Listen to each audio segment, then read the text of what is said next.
Welcome back. Welcome back. Tuesday. You know, there's been some really dark stuff in the news lately, aside from, what the government's been up to. Some really tragic shootings, father shooting his daughter, shooting at a minor league hockey game, which was really eerie for me because the news of that came last night as I was doing the filming for a minor league hockey game in Coral Springs last night. I'm doing the filming for a back-to-back, and the news comes in over the phone that there had been a shooting at a minor league hockey game. The details of that are absolutely tragic, absolutely heartbreaking. And then a death comes in, and we could dive into all of that darkness, or we could talk about the life of Jesse Jackson. We could talk about the life of Jesse Jackson to open this show, on Jesse, before I dive into his life. And this would be a celebration, honestly. I mean, there's so much positivity to point to when it comes to Jesse Jackson. For me, I was fortunate enough to never have Jesse Jackson prominent on my radar.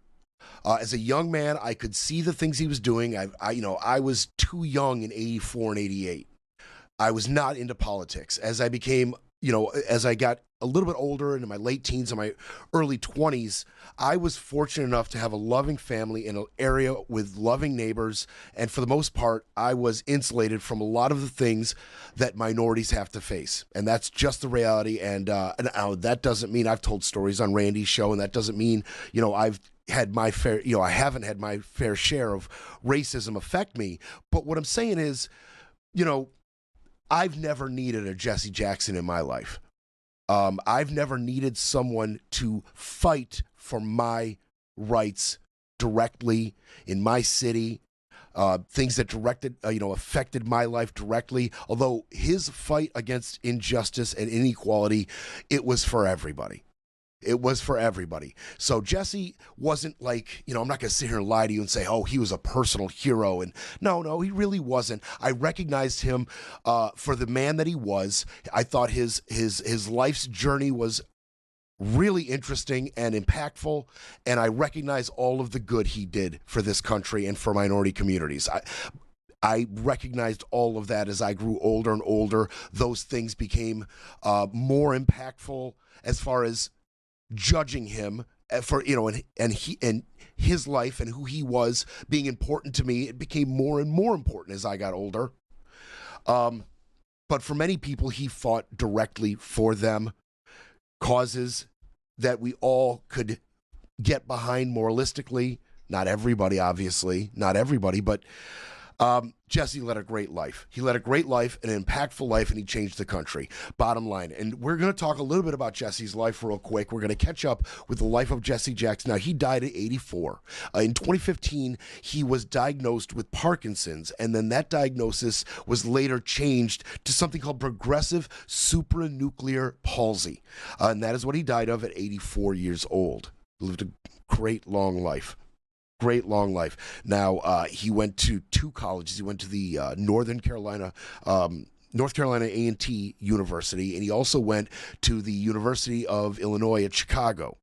He after college, he joined the Southern Christian Leadership Conference, and with them, he was right there at some of the most impactful activism in the civil rights movement. This 1963 March on Washington for Jobs and Freedom, and he was there at the 1965 Selma to Montgomery March. He was there, and while he was doing this activism, he became close friends with Dr. Martin Luther King, and he was there. He was there when Martin Luther King was shot in 1968 in Memphis. He was there. Martin Luther King famously was on that balcony speaking down to the carport. That was Jesse Jackson he was speaking to down in the parking lot when he was assassinated. After that, I don't want to, we could talk about that. I had to stop myself. We could talk about that. But right now we're celebrating Jesse's life. After that, he began the Rainbow Push Coalition. The Rainbow Push Coalition. It was officially, it was first founded as the Operation Push Coalition now, and then it changed to the Rainbow Push Coalition, and it was more, activism on improving the lives of the black community and the economic fortunes and futures of the black community. And through the Rainbow Push Coalition, he hosted several festivals. The Watts Stack Festival, which was a commemoration of the Watts riots, black musicians, black artists, entertainers. He spoke before 10,000 people at the Los Angeles Memorial Coliseum, where he gave his I Am Somebody speech. Just amazing work he did, especially with hostage negotiations. I was young. I was born in 78. A lot of this, happened before I was born or just after. I wasn't on my radar, but many of my parents and many of you in my audience, you do remember what he did with Cuba, Iran, Iraq, hostage negotiations with all of them. He got an American Air Force pilot being held captive in Syria back. Amazing work. Boycotts. The Anheuser-Busch boycott over hiring practices. The CBS boycott in Chicago, when a prominent and accomplished black anchor was passed over for a promotion with CBS, successfully boycotted that. And he was, a huge pivotal figure in Obama's successful presidential campaign in 2008. He was a pivotal figure in that. And when President Barack Obama, man, I miss him, and we're going to hear from him today. He spoke today, spoke yesterday, something like that, but he spoke recently, and we've got some clips from that. God, I miss Barry. That night, he said, the night when President Obama was declared the winner, he spoke about, Jesse did, just after this. He said, the night when President Obama was declared the winner, I stood there and cried, in part because we'd won the big one, but also because it was the movement that made it possible. I mean, obviously, so many amazing, iconic quotes and speeches, but I felt like that was a good one because we don't want to forget the role he played in getting President Barack Obama elected. Now, he also was involved in presidential campaigns himself. You guys remember 1984, lost to Reagan. He actually finished behind Mondale, who was the vice president at the time, in the primaries. And he lost in a landslide. And then there was the 88 election. He finished second to, I believe, Dukakis. He got like 7 million votes in that primary, and he finished second to Dukakis, and Dukakis got beat by Bush. But ran two relatively successful presidential campaigns. So that's obviously an accomplishment in and of itself. Here's the thing about those presidential campaigns, which, it was necessary. He was the second person to ever run for president, black person to ever run for president. And his campaigns, they uncovered a lot of racism, really the uglier side of politics. He stayed in West Virginia overnight one time at how you might vote going forward. He said, quote, I'll never vote for an N-word. Some of you may remember that. And, presidential candidates, they do a lot of crowd work, right? And Jesse couldn't do that. Every time any type of crowd gathered for Jesse to go meet some people, the Secret Service would inevitably find somebody buried deep within the crowd, meaning to do Jesse harm. He couldn't campaign properly because he was constantly under the threat of physical violence because he was black. And that's the type of issue that doesn't come up as much when you have, less minority candidates for things. I mean, but Jesse was high profile, and it really kind of unearthed a very unsavory element, in our political process. President George H.W. Bush, he said, during the campaign that Jesse was a thug from Chicago, a hustler from Chicago. He was a hustler from Chicago. And Chicago, and look, that can have whatever undertones you want to apply to it, but you really don't. It said the wrong things to the right people. Let's just put it that way. And Chicago, he'll always be linked to Chicago. He'll always be linked to Chicago. He was ordained in Chicago by Leon Fry Sr., Reverend Leon Fry Sr. He was ordained there. His coalition was there. He will always be linked to the city of Chicago, no doubt. And just one of those Americans that come along every now and then that absolutely change things, change the way we see the political process, change the way we can possibly see ourselves, the heights that minorities can reach. I mean, 7 million votes in 88, it's not nothing. That's not nothing. Pretty impactful, pretty amazing. So we're not going to revel in the dark nature of some of the events that have been happening lately. We are instead going to celebrate a guy like Jesse Jackson, an innovator, an activist, a real true American.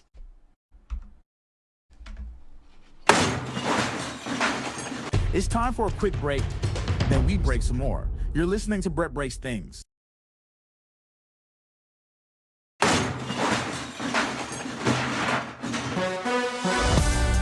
Brett Breaks Things, fighting for America one mic drop at a time. Okay, let's switch gears a little bit. All these Project 2025 guys, man. All these authors of Project 2025 that are now embedded in our government, they all got to have their moment. They all got to have their wins, their big wins. Not just them, the other weaponized heads of agencies. They all got to have their big moment. Doesn't it seem like we're rotating through all of them? They're all having their moment, right? And then when some of them get their moment, they fumble it, they bumble it, they stumble it. And then we get a different kind of moment with them, like the Pam Bondis and the Kash Patels and the Pete Hegseths, right? They screw something up royally, something that will demand congressional attention. Then they go to a hearing and they throw hand grenades at the senators and they get combative and they get blamed and it's all ugly and it's all tribal, right? So they get their moment anyway, but sometimes the moments turn on them, but they all are getting their moments. FCC, Brendan Carr. FCC, the head of the FCC, Brendan Carr. Now, he wrote the Project 2025 chapter on the FCC, just like Russ Vought wrote much of it, especially the budgetary chapters. Now he's OMB director, right? Tom Homan, he wrote a chapter. He wrote a chapter about immigration enforcement and the role of ICE and CBP. And look at him now. Now he's usurping Kristi Noem and taking control of what it is ICE and CBP are doing and how they do it. Right? Kristi got her moment. Bovino had their moment, and they screwed it up. They're gone now. We aren't hearing from Kristi. She had the hearing, but we're not hearing from her right now. Bovino's, he's back to whatever he's been up to, off in the far reaches of his agency, doing whatever he does while wearing Gestapo uniforms and roughing up U.S. citizens. He's back to doing that without cameras around him, just the way he likes it, I'm sure. So Holman steps in. Mr. Tom Homan, Project 2025 author, he steps in. And now we're back around to Brendan Carr. We talked about Brendan Carr early in this administration, last year. This show did. We talked about him. We talked about him threatening to pull licenses. We talked about him a lot when it came to the Paramount merger, right? The lawsuit. Canceling of Colbert's show. Right. We talked about Brendan then. Well, guess what? His moment's coming back around. Brendan wants his time in the spotlight once again. And he's getting it. He's getting it, but he's getting a little bit more attention maybe than he intended. And it's not all going according to the Project 2025 narrative. And a lot of people are seeing it for exactly what it is. And when you have a platform like Stephen Colbert has, the things you do and say matter. They matter. People are watching. Who knows that better than anybody? The CBS executives. They know how many people are watching. They know how impactful Stephen Colbert's show can be.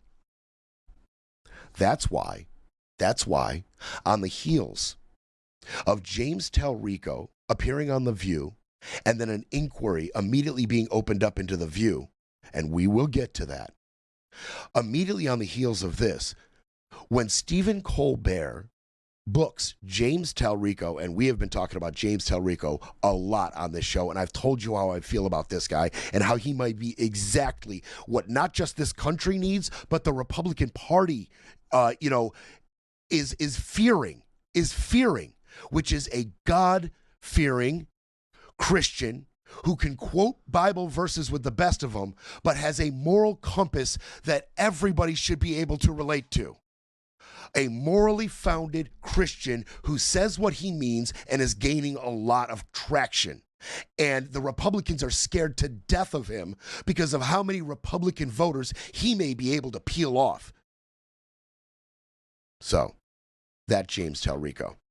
He was booked on Stephen Colbert's show, and Colbert's bosses said implicitly, you are not to have him on. We don't want that smoke. And so Colbert, in true Stephen Colbert fashion, he did it his way. He did it his way. And he talked about the things that he was implicitly instructed not to talk about. Okay? Colbert said himself he was told in no uncertain terms that he could not feature Texas State Rep James Talarico. He goes on. He was supposed to be here, but we were told in no uncertain terms by our network's lawyers who called us directly that we could not have him on the broadcast. Then I was told in some uncertain terms that not only could I not have him on, I could not mention not having him on, and because my network clearly doesn't want us to talk about it, let's talk about it.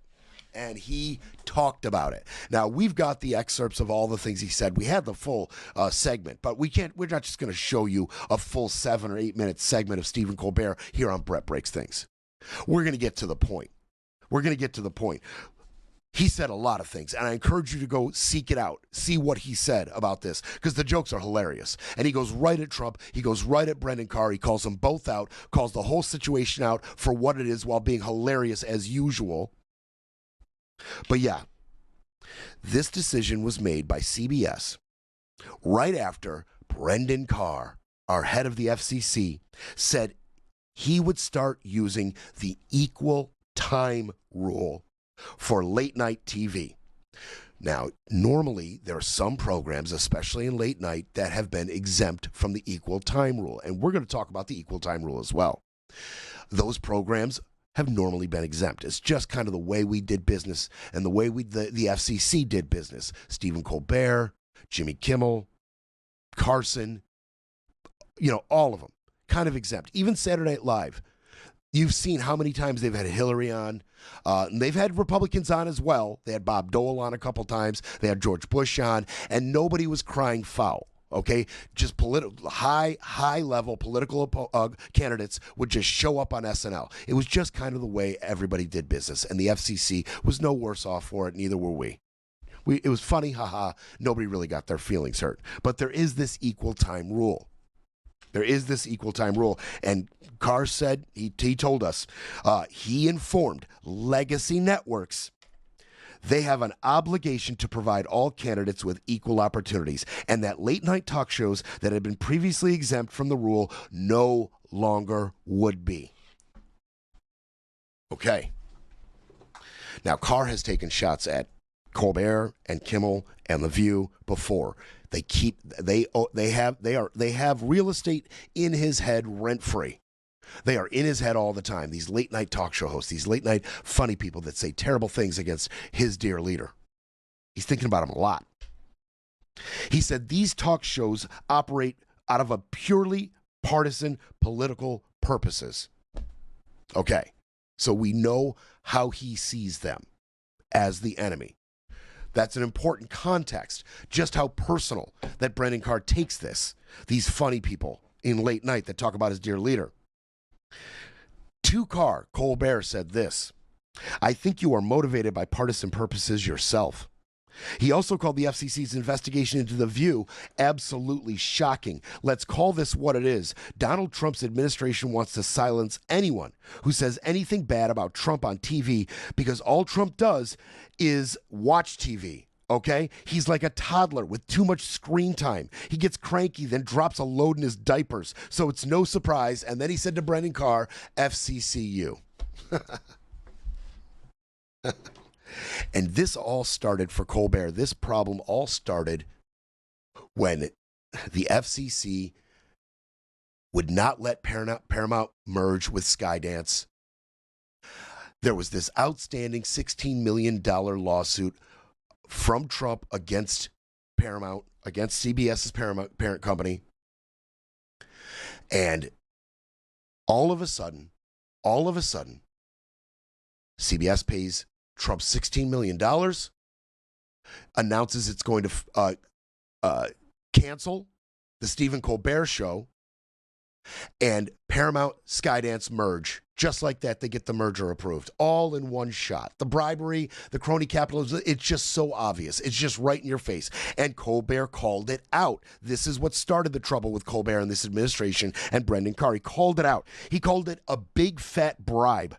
As someone who has always been proud been a proud employee of this network, I'm offended, and I don't know if anything will ever repair my trust in this company. That is what he said in July. And they canceled the show. They canceled the show. Now, what did Colbert do when told he can't have James Talarico on his program? What did he do? He put it on his YouTube channel. And now here's Colbert talking about it. First, here's Colbert talking about it. And you know who is not one of my guests tonight? That's Texas State Representative James Talarico. He was supposed to be here, but we were told in no uncertain terms by our network's lawyers, who called us directly, that we could not have him on the broadcast. Then I was told in some uncertain terms that not only could I not have him on, I could not mention me not having him on. And because my network clearly doesn't want us to talk about this, let's talk about this. Okay, because a couple of weeks ago, on Carr's orders, the FCC opened an investigation into ABC's The View after their James Talarico interview. That is absolutely shocking. James Talarico did The View before my show? At 2 whoopay? So I cannot show you any form of James Talarico. I can't interview James Talarico. I can't show any pictures of James Talarico. I'm not even sure I can say the words James Talarico. But what I can show you is what we always show when we have to pull material at the last minute. This tasteful nude of Brendan Carr. All right. And then what did they do? They went on YouTube. They went on YouTube and had their interview anyway. James Talarico.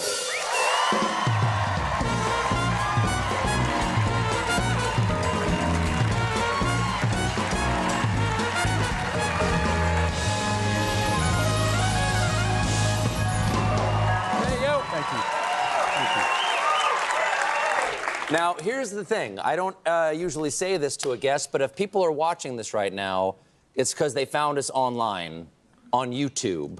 I did an act of the show that's on tonight explaining why. It's not the first time you've caused some drama. FCC opening probe into The View after appearance by Talarico. Do you mean to cause trouble? I think that Donald Trump is worried that we're about to flip Texas. And he went on to say, Stephen, this is the party that ran against cancel culture. And now they're trying to control what we watch, what we say, what we read. They went after The View because I went on there. They went after Jimmy Kimmel for telling a joke they didn't like. They went after you for telling the truth about Paramount's bribe to Donald Trump. Corporate media executives are selling out the First Amendment to curry favor with corrupt politicians. And he called this a threat to all of our First Amendment rights. Yikes. That is how you call them all out. That's how you call everybody out. I really like James Talarico. I really think he represents a grave and unique threat to Trumpism and just kind of what he represents a threat to the norms, which is there's just some Republicans you're never going to peel off. That we all understand that. Some people, the way they were raised, just the way that, the religion, whatever it may be, they're just, Trump or no Trump, they're not going to peel off. Man, I really feel that Talarico represents a threat to that prevailing wisdom.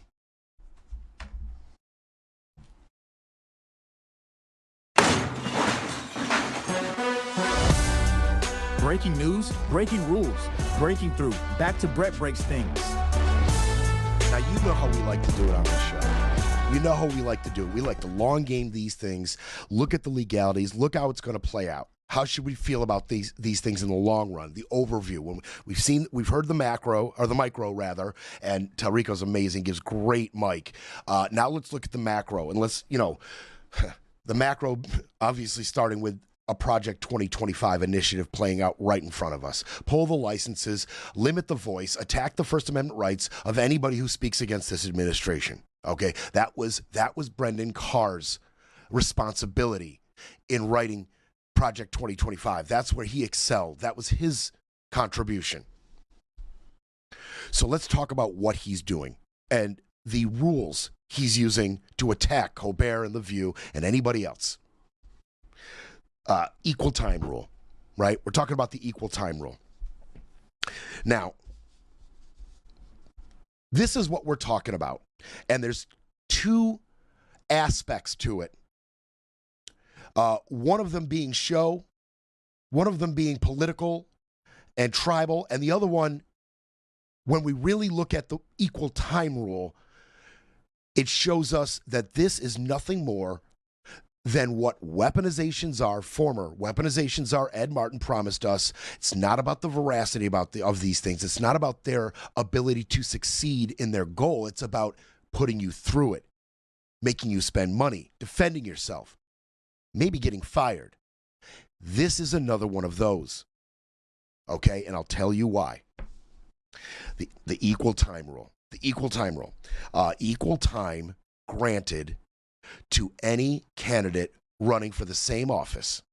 That is what this says. If you have a candidate running for an office on your television show that is over the air, we're talking radio or TV, not cable, not internet, radio and TV that is over the air, like CBS and The View. If you have a candidate for an office on your show, you have to give equal time to every candidate for that office on that show or network. Or it can even be an ad that you allow to run after the show or the interview or somewhere on the network. But there's language to this.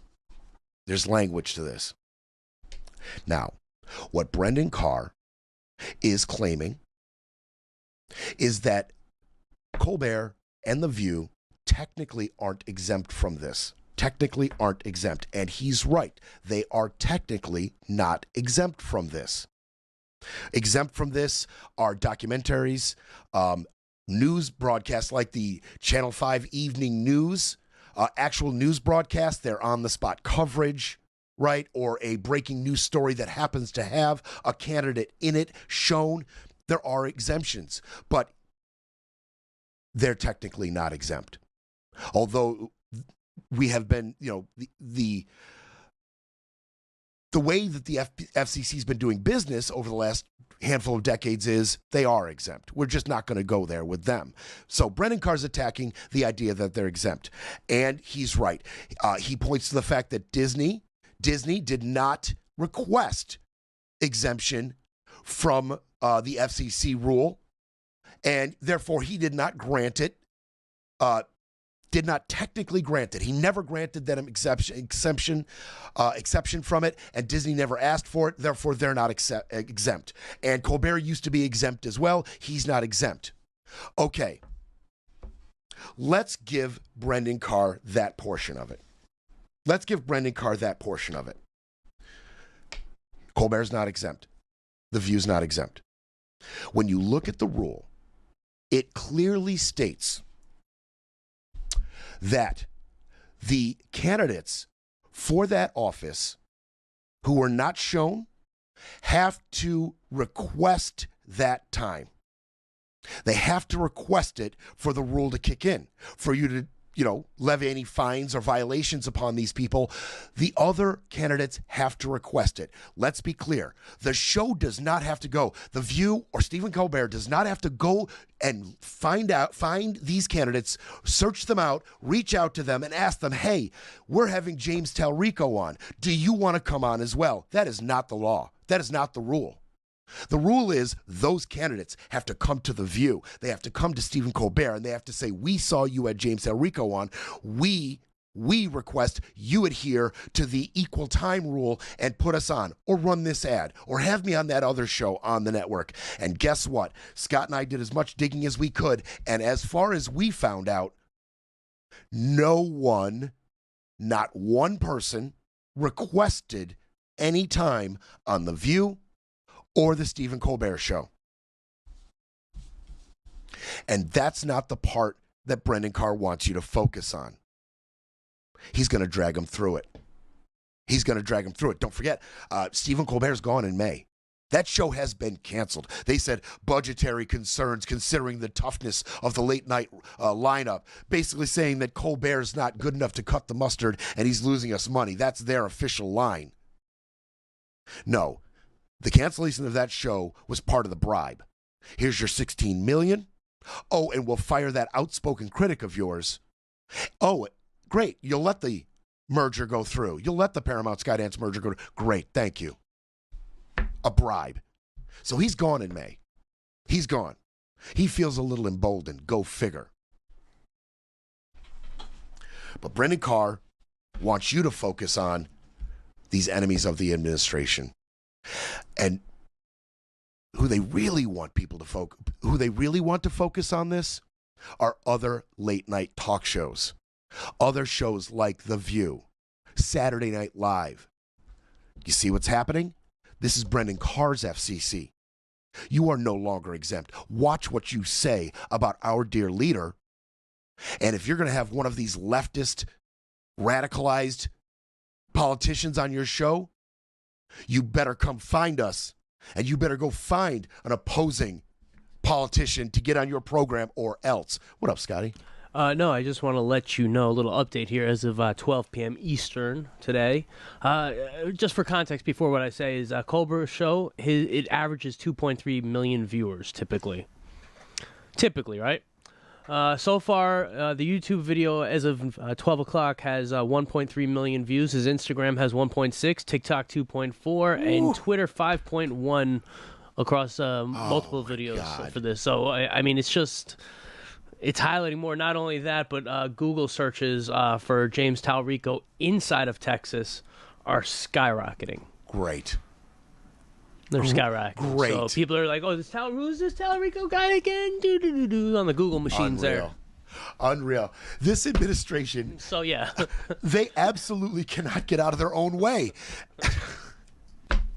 They can't get out of their own way. You tried to squash this interview, and what did you bring? You brought 5 times more viewers, and now the political, Talarico is even more on Texas's political radar. Even more voters are aware of him. Mind blown. Mind blown. They absolutely cannot get out of their own way. That's crazy. God, all the signature pieces of this administration are all blowing up in their face. Even the slam dunk of immigration, all of it's blowing up in their face. They're facing questions over these boat strikes.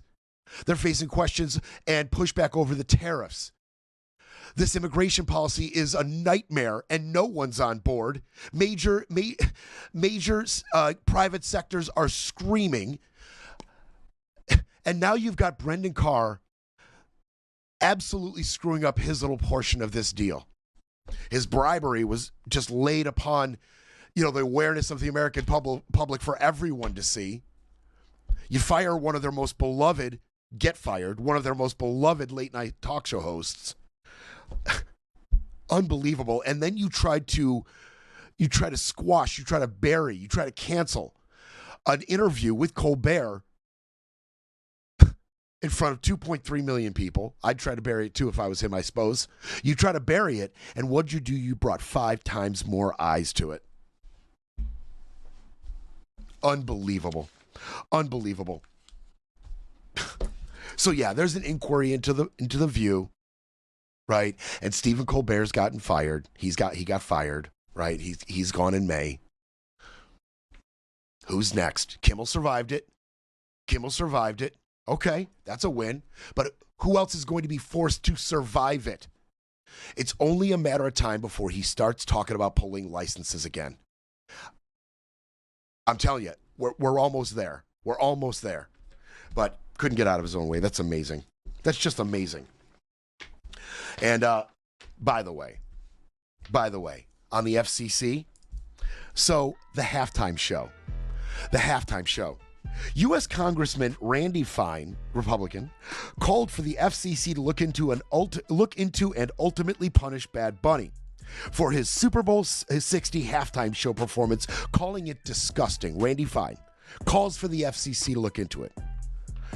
Talks about he had these disgusting lyrics, and if they were in English, they would have been pulled from the air. Randy Fine's panties just bunched up. So what did the FCC do immediately after these comments? They looked into Bad Bunny's Super Bowl 60 halftime show. And the FCC found absolutely no violations. They tried. One person that was familiar with the FCC inquiry said this: one problem with any possible FCC inquiry is that Bad Bunny sang in Spanish. So presumably when the FCC managed to get the translation of what was actually said, the evidence of rule violations seemed thin at best. The aberrant language was either changed or bleeped out.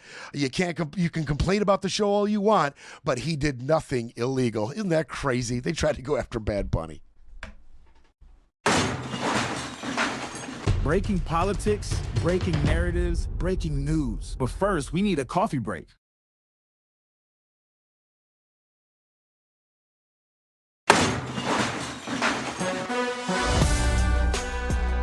Brett breaks things because someone has to.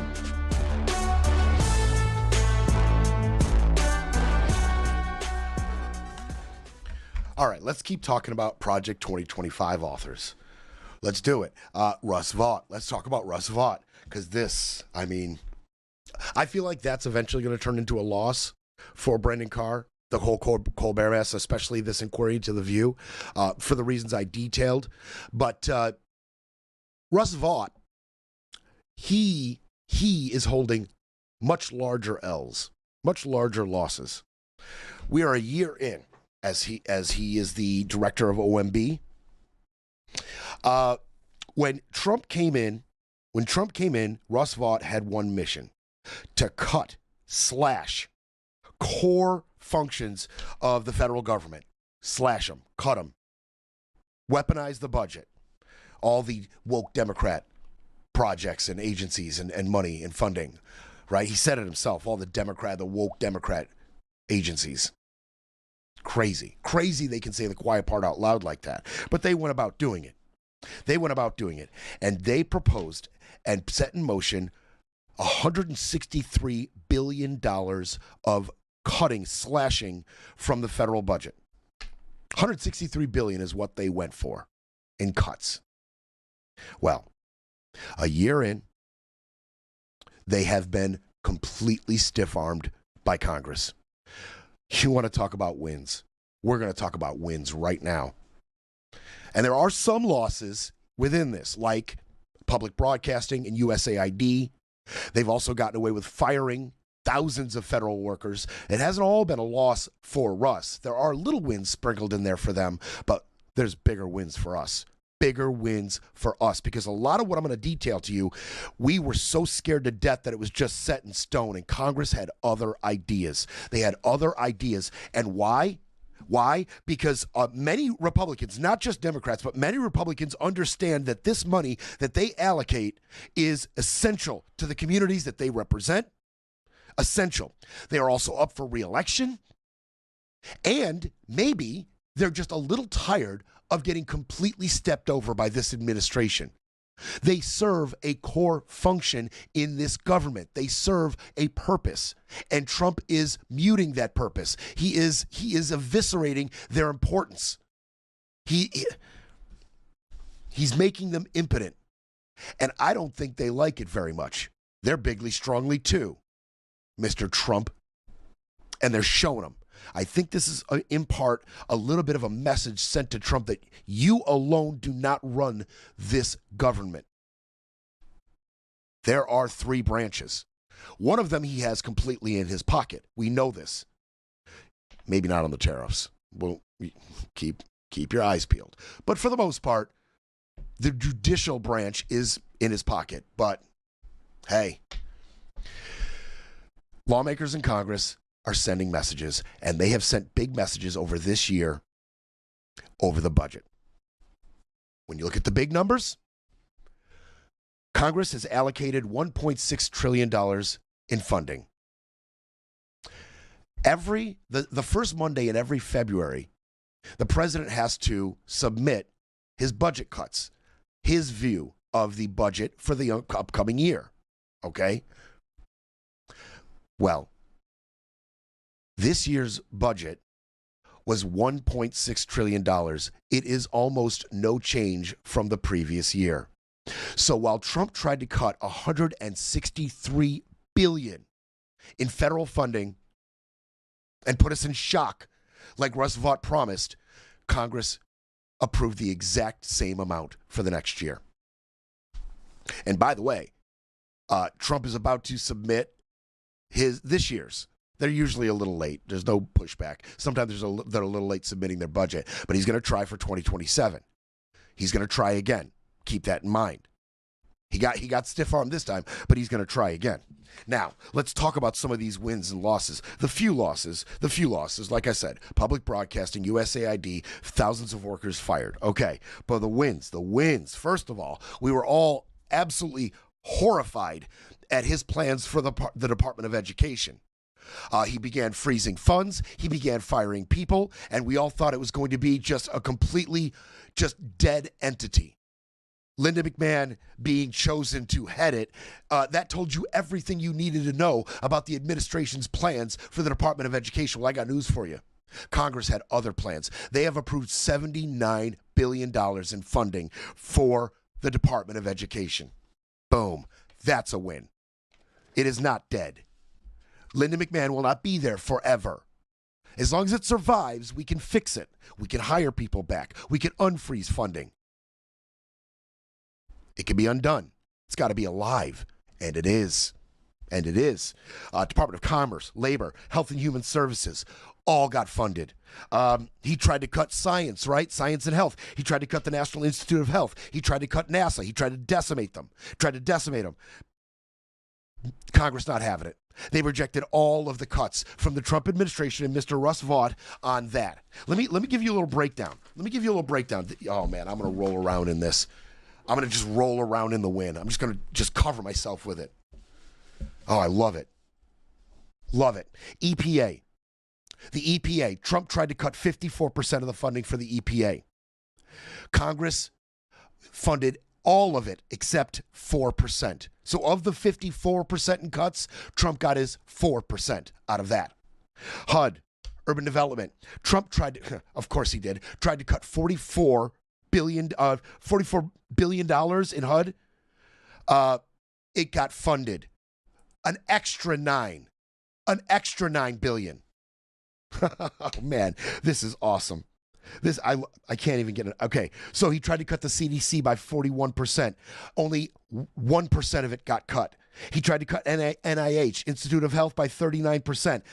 1% above what he tried to cut. It got 1% extra funding. I love these extra fundings. Health and Human Services tried to cut 28, got an extra percent of funding. Labor tried to cut 23% of their funding. They got an extra percent point of funding.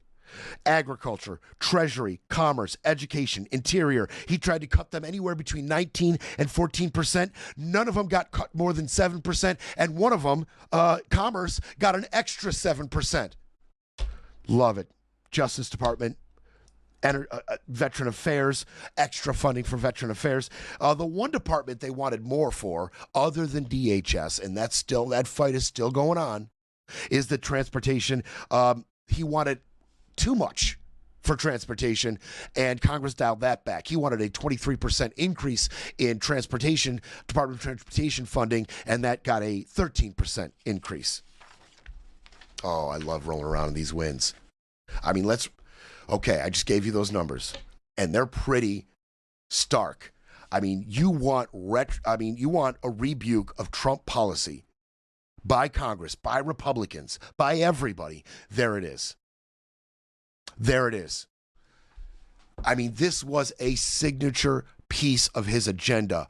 Russ Vought was on the top of that 2025 Project 2025 power structure. He's the one who talked about it privately and previously, and getting caught on secret cameras and secret meetings, promising donors, "Oh, we're going to put the whole country in shock. We're going to violate the constitutional standards and laws, and we're just going to let judges and courts figure it out. And meanwhile, we'll just do what we want. We're going to slash the government. We're going to take that money. Oh, it's going to be beautiful."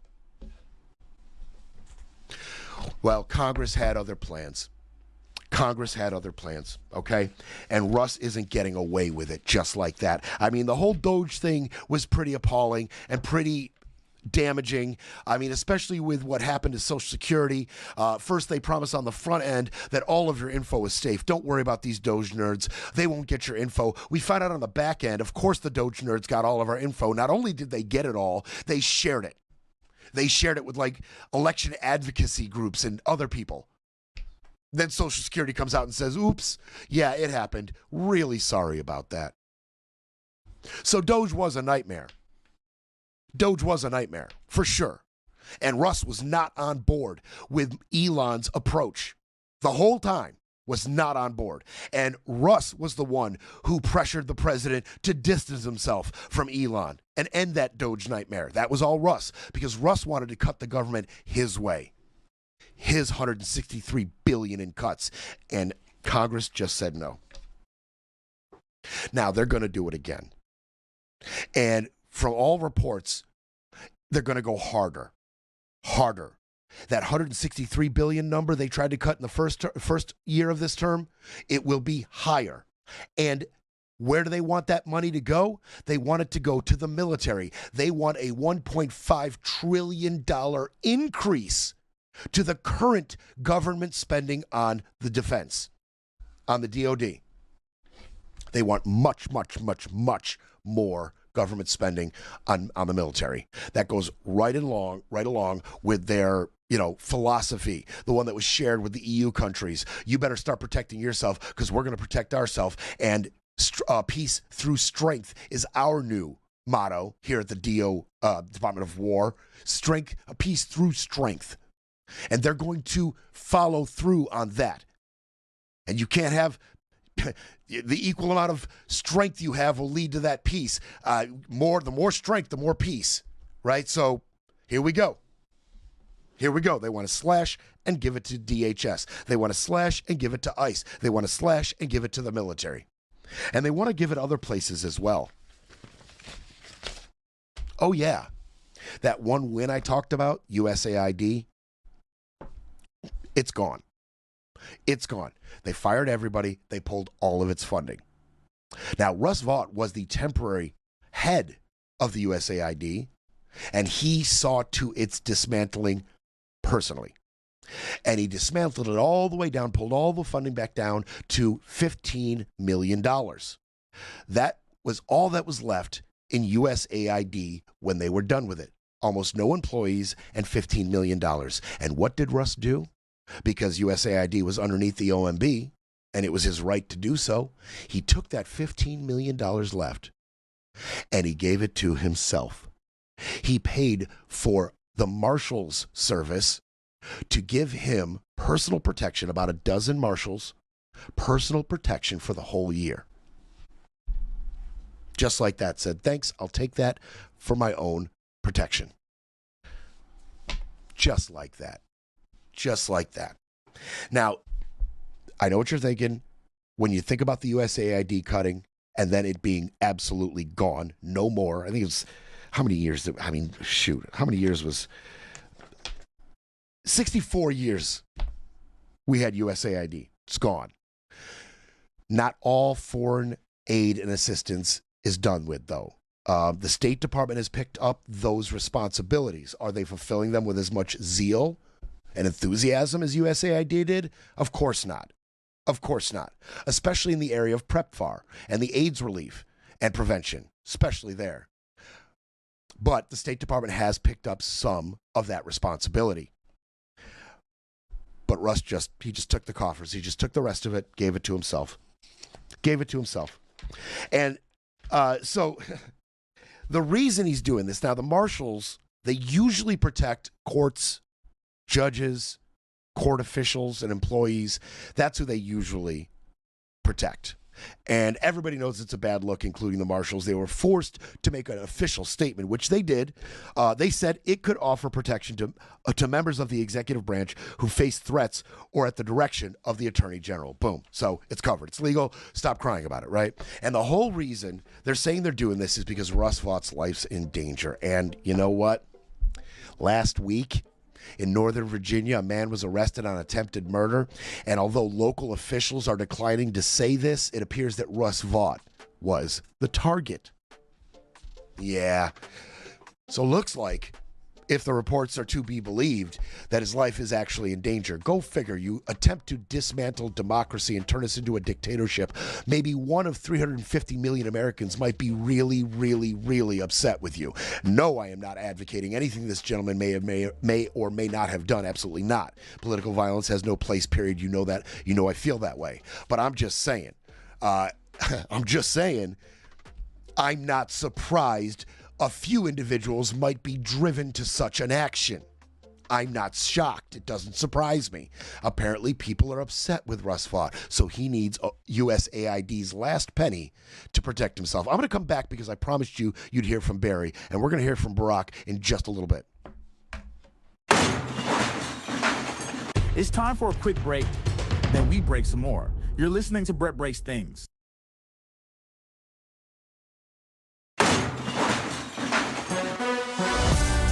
You're listening to Brett Breaks Things, pushing back, speaking up, and holding the line.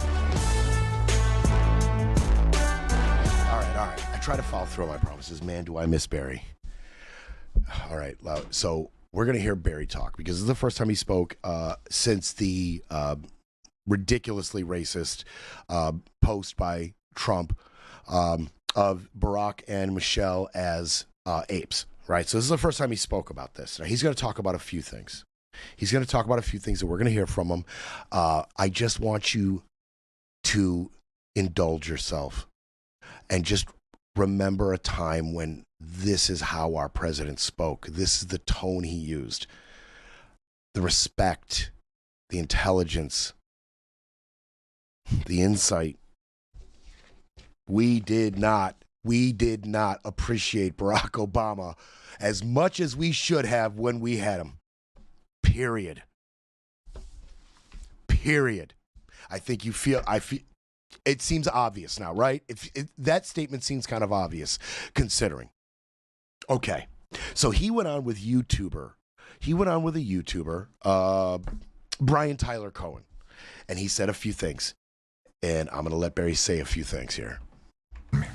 So as you know, better than anybody, the discourse has devolved into a level of cruelty that we haven't seen before. What was disqualifying just a few years ago now not only feels fine, acceptable, but actually rewarded. You have administration officials saying that the victims of ISIS aggression are domestic terrorists. You have J.D. Vance coming out and saying that it's okay. You don't have to apologize for being white.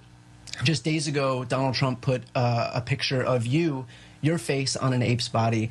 And so again, this is kind of, we've seen the de-evolution of the discourse. How do we come back from a place that we have fallen into? Well, first of all, I think it's important to recognize that the majority of the American people find this behavior deeply troubling. It is true that it gets attention.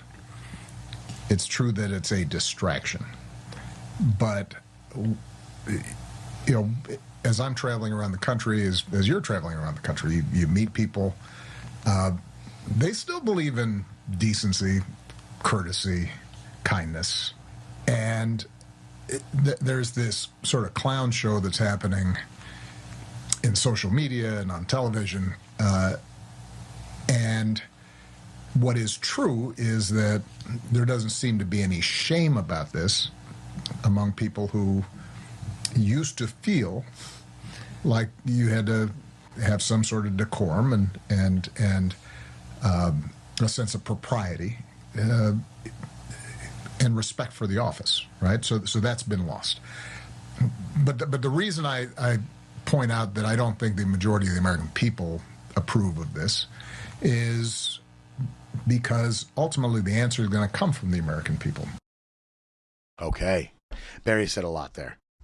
But yeah, the answer to whether this is a new norm, the decorum, the propriety for the office, these things, they're out the window. Is this the new norm? Is this the new America? The voters will decide, right? The voters will decide. And I've said for a long time, if the voters in this country continue to vote for somebody who said out of his own mouth he's going to be a dictator, then we are a dictatorship.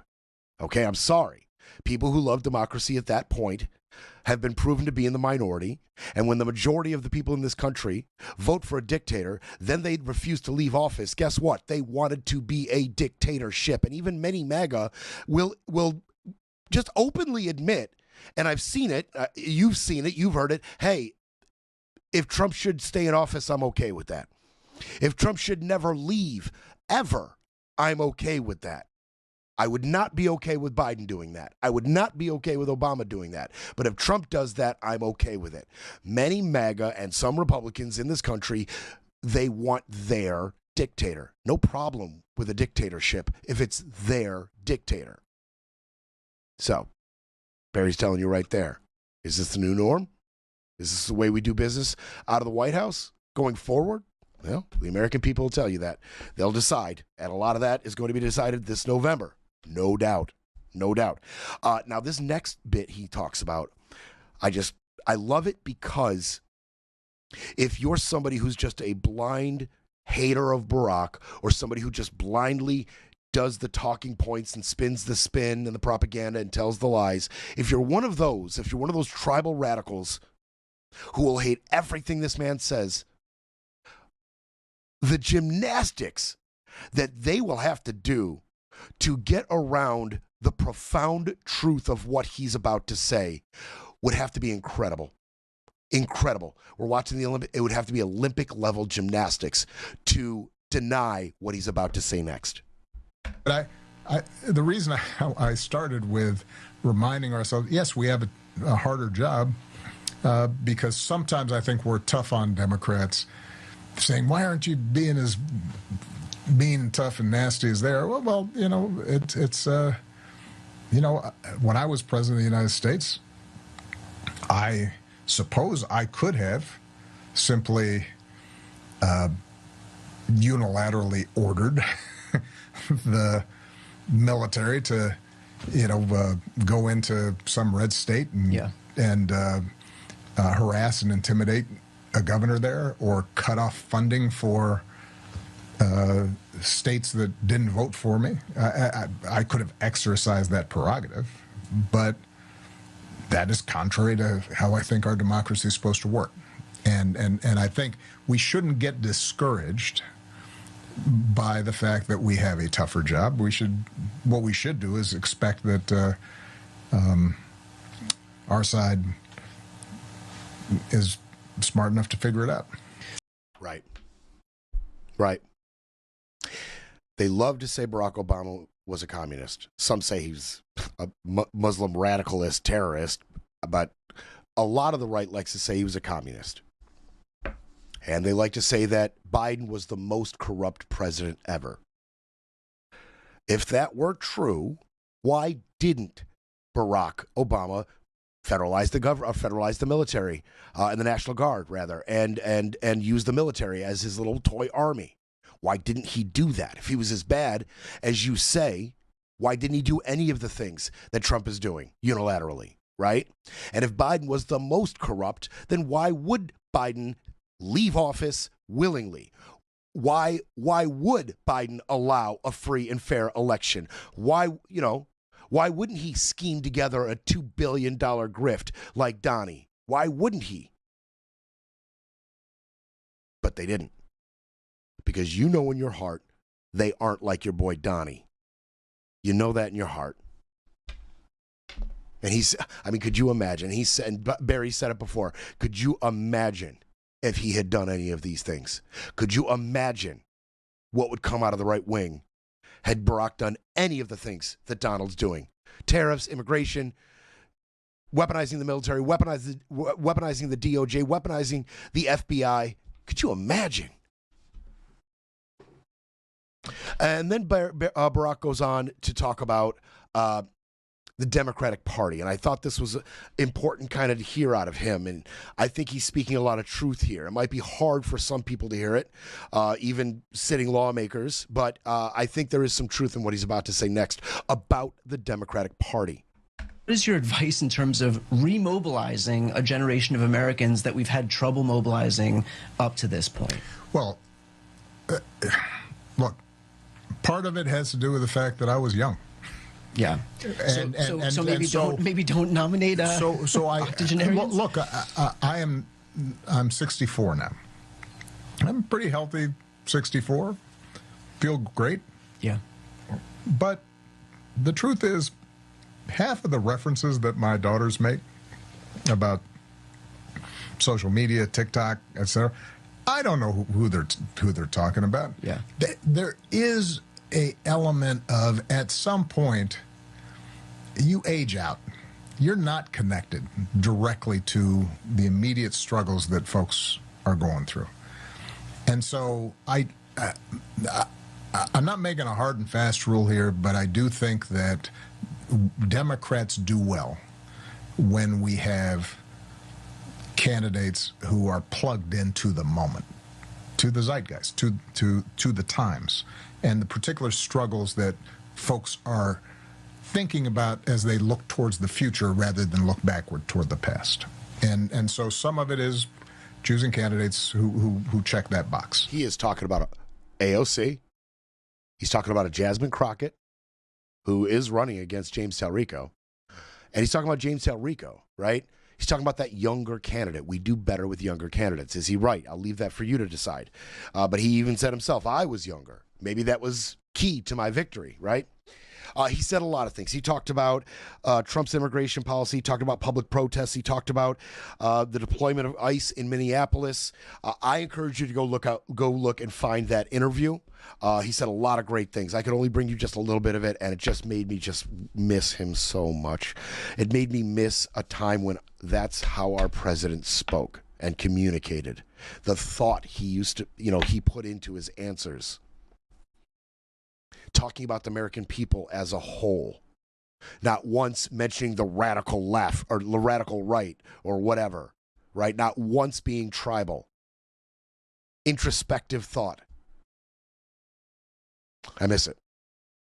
I miss a president like Barack Obama. I miss him. I'll see you tomorrow.